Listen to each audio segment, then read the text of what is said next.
I'm Eric Mattei from Matteirealty.ca. Is another installment on Wednesday Wisdom. Guess what? Winter's coming. Yeah, it's really cold. However, you need to do a few things around the house to protect yourself from winter. First thing, when snow develops or you start to get that large icicle underneath one of these exhaust ports, you need to kick it out because it's possible, rare, that the ice could block it. In our house, we have these little black screens to prevent mice from running in because the heat is kind of appealing to them. So keep this area clear. You should keep shovels close to an exit.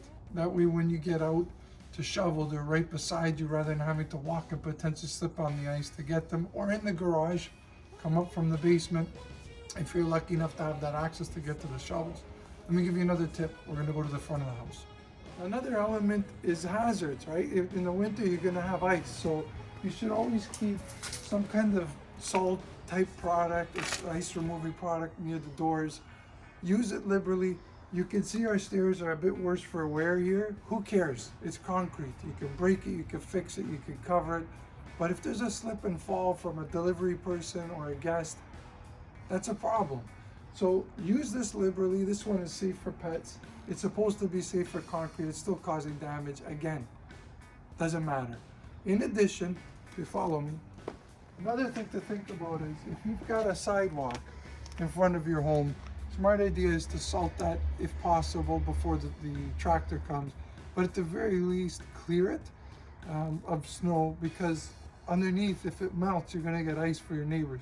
Now, in our particular case, City of Vaughan, in their great wisdom, decided to put a sidewalk with no continuance across the street, and it definitely doesn't go across our wonderful neighbor's yard here either. So I know there's elderly people that use the foot of our driveway to get to this sidewalk. I make sure that's clear and salted and leave a clear path. I even sometimes try and clear the mailbox as well. And one more important element, come back inside and I'll show you what it is. Okay, one last thing. You've got exterior water lines to garden hoses. These need to be turned off all the way. The outside pipe, the outside valve, do not leave it all the way open or all the way closed.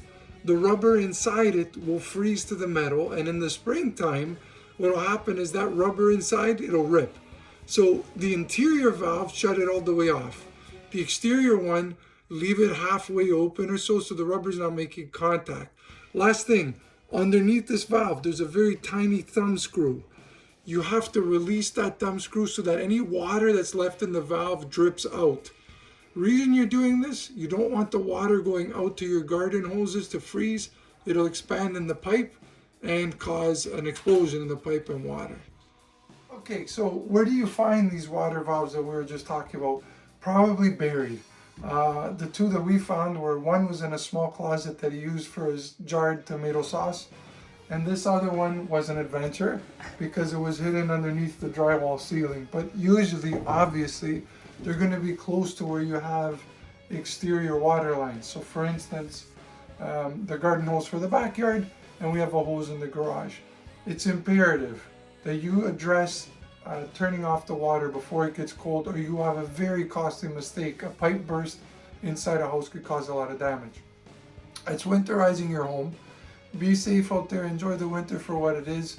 I'm Eric Mattei, Matteirealty.ca. This is Wednesday Wisdom.